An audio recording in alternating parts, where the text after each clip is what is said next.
Contexte général de la réforme constitutionnelle. Au Cameroun, les réformes constitutionnelles arrivent parfois comme la pluie en saison sèche. On ne les annonce pas toujours avec précision, mais elles finissent par tomber, et souvent avec leur lot de surprises. Celle du 4 avril 2026 ne déroge pas à cette tradition bien huilée de la vie institutionnelle nationale. L'élément qui retient particulièrement l'attention est la réintroduction du poste de vice-président de la République, une fonction qui pour certains évoque un simple ajustement technique, mais qui pour d'autres réveille immédiatement les instincts d'analyse les plus créatifs. Dans les couloirs feutrés, comme dans les marchés bruyants, chacun y va de son interprétation, souvent avec une assurance digne des plus grands constitutionnalistes improvisés du dimanche. Entre ceux qui y voient une modernisation administrative et ceux qui parlent déjà de manœuvres politiques à long terme, le débat prend des allures de feuilleton national où chaque épisode semble dévoiler une nouvelle hypothèse plus audacieuse que la précédente. Il faut dire qu'au Cameroun, toute modification institutionnelle est rarement perçue comme purement technique. Elle devient presque automatiquement un sujet d'exégèse collective mêlant intuition, expérience politique et une bonne dose de lecture entre les lignes, parfois même entre les mots qui n'ont pas été écrits. Ce qui rend cette réforme particulièrement commentée, c'est moins son existence que le moment et le contexte dans lesquels elle intervient. Dans un environnement politique où les équilibres sont scrutés avec attention, la simple réapparition d'un poste peut suffire à alimenter des débats sur ses implications réelles, ses usages possibles et ses effets à moyen terme. Certains y voient une réponse pragmatique à des besoins fonctionnels de gouvernance, tandis que d'autres estiment qu'une telle innovation institutionnelle ne peut être dissociée des dynamiques de pouvoir qui structurent le sommet de l'État. Ainsi, au-delà du texte juridique lui-même, c'est toute une lecture politique, sociale et parfois même symbolique qui se construit autour de cette réforme. Une lecture où chaque article devient suspect d'intentions cachées et où chaque disposition est analysée comme si elle contenait, en filigrane, une stratégie à décrypter.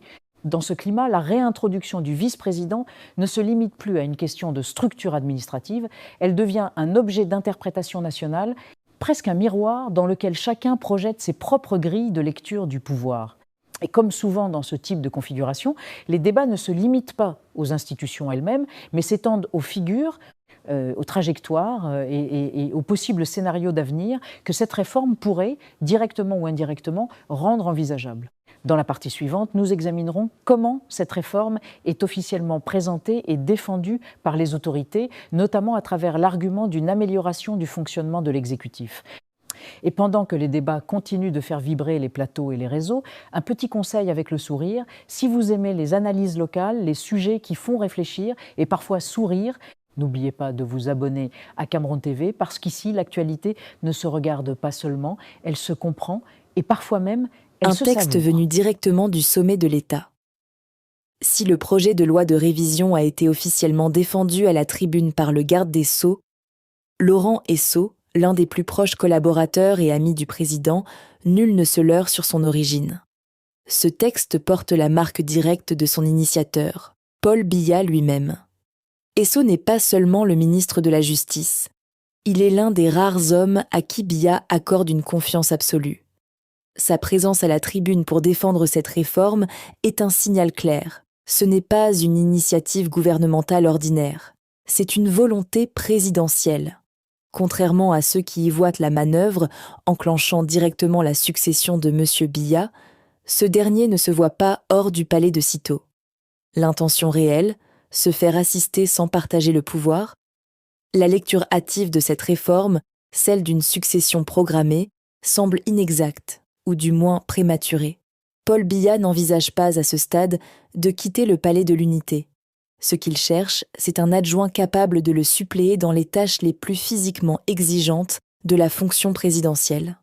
Rencontres internationales, apparitions publiques prolongées, audiences avec les corps diplomatiques, autant d'activités qui nécessitent une présence soutenue et une énergie physique que le président, à 93 ans, ne peut plus garantir avec la même constance. Le vice-président serait ainsi conçu comme un auxiliaire, non comme un successeur désigné. Biya tient à contrôler son futur adjoint en liant le vice-président à son propre mandat et à son pouvoir de nomination. Une assurance-vie institutionnelle, en somme, davantage qu'un passage de témoin. Le profil du futur vice-président hors des équilibres traditionnels. La désignation du vice-président ne suivra pas les règles habituelles du jeu politique camerounais, fondée sur les équilibres régionaux, ethniques et partisans. Un faux débat a déjà émergé sur de prétendues préférences et Kang. Une tentative de réduire le choix à une logique communautaire. Biya n'est pas contraint par ces pressions, du moins pas encore. Celui qui est pressenti n'est ni un baron du parti, ni un technocrate de carrière, ni un militaire. C'est le personnage qui, depuis les années Covid, gravite au plus près du président, son fils, Franck-Emmanuel Olivier Biya. Un homme adoubé par les cercles français, notamment par Paris, sous Emmanuel Macron, quasiment malgré les réticences initiales de son propre père. Franck Biya, un rôle discret mais croissant au palais, Franck Biya ne s'affiche pas. Il ne donne pas de conférences de presse, ni ne fait de déclarations publiques tapageuses. Et pourtant, son influence au sein du palais de l'Unité s'est considérablement renforcée. Il veille sur son père. Il suit les affaires réservées, ces dossiers sensibles qui, par définition, n'ont pas de visage officiel. Cette division des affaires réservées avait été réorganisée en 2011 par Biya lui-même, dans un souci de cloisonnement des dossiers les plus sensibles, écartés de l'orbite du secrétaire général Ferdinand Ngongo. Depuis lors, le protocole d'État et les dossiers stratégiques se relèveront du cabinet civil réformé du diplomate Samuel Mvondo Ayolo. C'est dans cet espace feutré, loin des projecteurs, que Franck Biya opère. L'héritier prend de la place, silencieusement, le modèle équato-guinéen, une inspiration assumée. Pour comprendre la logique qui se dessine à Yaoundé, il faut regarder vers Malabo. En Guinée équatoriale, le président Teodoro Obiang Nguema Mbasogo, 83 ans, 46 ans au pouvoir, a organisé depuis plusieurs années une cohabitation père-fils au sommet de l'État. Son fils, Teodoro Nguema Obiang Mangué, dit Teddy, occupe le poste de vice-président et assume toutes les tâches nécessitant de l'énergie physique. Voyages officiels, représentations à l'étranger, activités protocolaires, le père, lui, conserve la main sur les dossiers lourds, les décisions d'État stratégiques, celles qui ne nécessitent pas de déplacement ni de dépenses physiques importantes. Un partage des tâches que Biya observerait avec un intérêt croissant, selon plusieurs sources concordantes. La visite révélatrice de Teddy Obiang à Yaoundé. Les indices d'une telle inspiration remontent au 19 novembre 2025. Ce jour-là, Teodoro Nguema Obiang Mangué effectuait une visite officielle au Cameroun. Mais la rencontre qui a marqué les esprits n'était pas celle des communiqués officiels.